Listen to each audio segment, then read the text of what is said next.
हमारे विभिन्न ज्ञानवर्धक कार्यक्रम देखने के लिए आप हमें अभी सब्सक्राइब करें, बेल आइकन को प्रेस करें ताकि आप देख सकें हमारा कार्यक्रम सबसे पहले। और अधिक जानकारी के लिए फेसबुक पेज को लाइक करना न भूलें। जय माँ इंद्राक्षी। इंद्राक्षी धाम में दर्शकों आप सभी का हम हार्दिक स्वागत करते हैं। आज के दिन जिन जातकों का जन्मदिवस है, मैरिज एनिवर्सरी है, उन सभी को हमारी तरफ से बहुत बहुत शुभकामनाएं। आज हम बताएंगे आपकी जन्म पत्रिका में श्री योग क्या होता है, और वास्तव में यदि किसी की जन्म पत्रिका में श्री योग हो तो ऐसा जातक अत्यधिक धनवान होता है, और धन की चाहत किसे नहीं होती।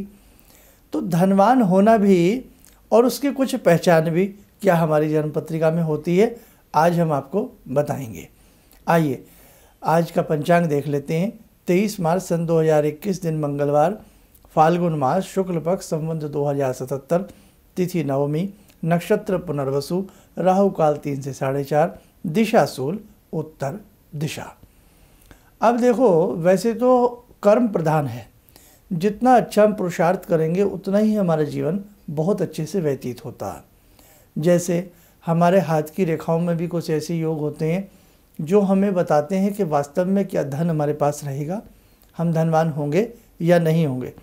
इंसान की हथेली में व्याप्त शनि रेखा, जिसे हम फेट लाइन कहते हैं, भाग्य रेखा कहते हैं, ये रेखा अगर स्पष्ट रूप से हमें प्रतिबिंबित होती हो, कहीं से इस रेखा का मार्ग अवरुद्ध ना हो, ये रेखा कटी ना हो, ये रेखा अच्छे तरीके से महीन बारीक हो, तो भी कहीं ना कहीं धन के मार्ग अच्छे होते हैं। लेकिन जन्म पत्रिका में क्योंकि रेखाएं भाई कमज़ोर भी पड़ जाती हैं, रेखाएं कई बार बहुत ज़्यादा भी हो जाती हैं, रेखाएं बदलती भी हैं। लेकिन जन्म पत्रिका में कई बार कुछ ऐसे योग बच्चा लेकर के पैदा होता है जन्म से, जिससे आप पहचान सकते हो कि इस बालक के पास धन होगा ही होगा, या ऐसा हो सकता है आपकी कुंडली में भी ऐसा योग हो। तो आइए आज हम बात कर रहे हैं श्री योग की कुंडली की। अब आइए सबसे पहले श्री योग क्या होता है उसकी आप परिभाषा लिख लें। लग्न से 5वीं राशि मिथुन या कन्या हो, साथ ही एकादश भाव में चंद्र मंगल एक साथ बैठे हों, तब श्री योग बनता है। ऐसा जातक विशेष धनवान होता है, या यूं कह लें ऐसे योग में जन्मा जातक विशेष धनवान होता है। अब देखो, हमने 2 बातें बताई कि लग्न से 5वीं राशि मिथुन हो या कन्या हो, और एकादश भाव में चंद्र और मंगल की युति हो। अब आप अपनी स्क्रीन पे देखिएगा एक एक करके कुंडली।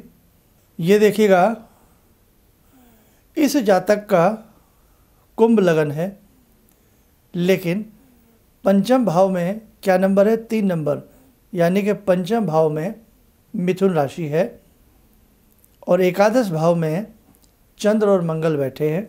ये बना श्री योग। दूसरी कुंडली भी साथ के साथ देखिए।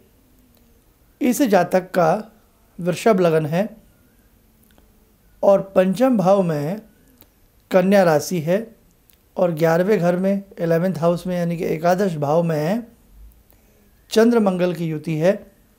ये भी श्री योग की कुंडली बनती है। अभी आपने देखी, दोनों प्रकार की हमने कुंडली आपको दिखाई।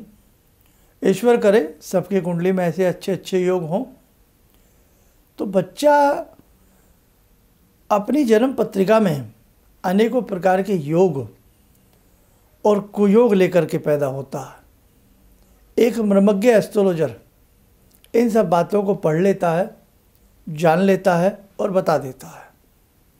हमारे जितने भी ज्योतिष सीखने वाले हमारे छात्र हैं, वो इस प्रकार के पॉइंट, इस प्रकार के योग अपनी कॉपी में कलमबद्ध करते जाएं, लिखते जाएं।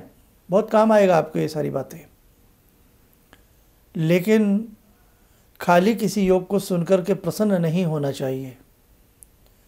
अगर ये श्री योग किसी जातक की जन्म पत्रिका में बनता है तो ये इसके पूर्व जन्म के अच्छे संचय संस्कार की वजह से बनता है।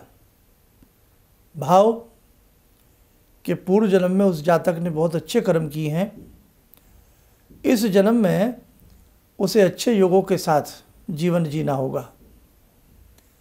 लेकिन इस जीवन में भी यदि वो जातक अच्छा ही कर्म करता रहे तो स्त्री योग के साथ साथ और 4 चांद लग जाते हैं। स्त्री योग तो बन गया, लेकिन वो व्यक्ति अच्छे से जीवन को नहीं जी पा रहा है या नेक नियति पर नहीं चल रहा है, तो ये योग मिटते भी समय नहीं लगता है। तो आपने जाना स्त्री योग क्या होता है, इसे आप नोट कर लेना। आइए साधकों, समय हो चला है आज की ध्यानमाला का। उसके बाद मैं कुछ और ख़ास बातें आपसे करने वाला हूँ। आज की ध्यानमाला में जुड़ते हैं बाबा हनुमान जी से। ओम अतुलित बलधामं हेमशैलावदेयं धनुजवन कृशानु ज्ञानिनामग्रगण्यं सकलगुणनिधानं वानराणामधीशं रघुपतिप्रियभक्तं वातजातं नमामि। मनोजवं मारुततुल्यवेगं जितेन्द्रियं बुद्धिमतां वरिष्ठं वातात्मजं वानरयूथमुख्यं श्रीरामदूतं शरणं प्रपद्ये। श्रीरामदूतं शरणं प्रपद्ये। रामाय रामभद्राय रामचन्द्राय वेदसे श्रीरघुनाथनाथाय सीताया पतये नमः। श्री हनुमंताय नमः। कवच बना लें, ध्यान करें, हनुमान जी का आशीर्वाद हम सबके ऊपर बरस रहा है।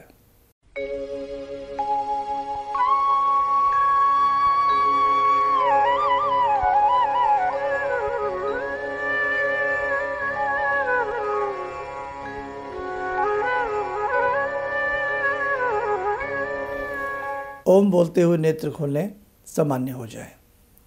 इसीलिए कहते हैं कि वैदिक जन्म पत्रिकाएं यदि आपके पास हैं तो आप इस प्रकार के योग अपनी जन्म पत्रिकाओं में स्वयं पढ़ सकते हैं। कुछ भी ना हो, यदि आज हम किसी मजबूरी में फंसे हैं, तंगी में हैं, और ऐसा सुंदर योग आपकी कुंडली में हो तो कहीं ना कहीं मन में धैर्य बंधता है। और इस योग का फल मैंने देखा है, करीब करीब 28 वर्ष के बाद, यानी कि जातक के जन्म के 28 वर्ष के बाद ये योग फलीभूत होता है अच्छे से। और वास्तविकता भी है भाई, उससे पहले तो बच्चा ही होता है भाई, इतने शादी भी हो जाती है और उसके बाद ही उसको धन की आवश्यकता अपने जीवन के लिए अच्छे से चाहिए।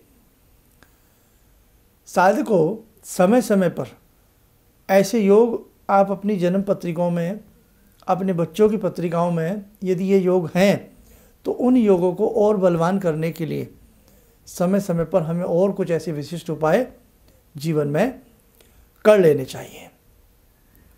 होली आ रही है, होलिका की रात्रि में किन विशेष मंत्रों को पढ़ें, होलिका की रात्रि में क्या विशेष करें, ये सारी चीज़ें भी आपको हमारे होली विशेषांक में जानने और सुनने को मिलेंगी। तभी तो बूंद बूंद से घड़ा भरता है और हम आपसे कहते रहते हैं अब होली है, दिवाली है, ये है, आप कुछ ना कुछ करते रहो। ये अच्छे संस्कार ही हमारे जन्म जन्मांतरों तक काम आते हैं। इन्हीं शब्दों के साथ हम अपनी वाणी को विराम देते हैं। जय माँ इंद्राक्षी। मेरी बहुत दिन से दिली इच्छा थी कि आप जैसे कोई मुझे धर्मात्मा पर महापुरुष मिलें और मैं वहाँ जाके जुड़ के और देश समाज से के लिए कुछ कर पाऊँ। कई चीज़ें हैं समाज में, समाज सेवा में भी मन में वो शांति नहीं मिली, जैसे आप समझ सकते हैं कि बहुत सारी गड़बड़ियाँ भी रहती हैं। आज का अनुभव यही है कि मुझे आस लगता है कहीं सही रास्ता मिल गया है, सही मंजिल मिल गई है। जो मैं करना चाहती थी शायद अब मैं कर पाऊँगी। किसी भी समस्या के समाधान के लिए मिले प्रसिद्ध हस्तरेखा एवं वास्तु विशेषज्ञ प्रोफेसर धर्मेंद्र शर्मा जी से।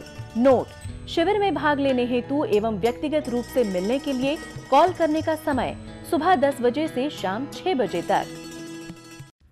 हमारे विभिन्न ज्ञानवर्धक कार्यक्रम देखने के लिए आप हमें अभी सब्सक्राइब करें, बेल आइकन को प्रेस करें ताकि आप देख सकें हमारा कार्यक्रम सबसे पहले। और अधिक जानकारी के लिए फेसबुक पेज को लाइक करना न भूलें।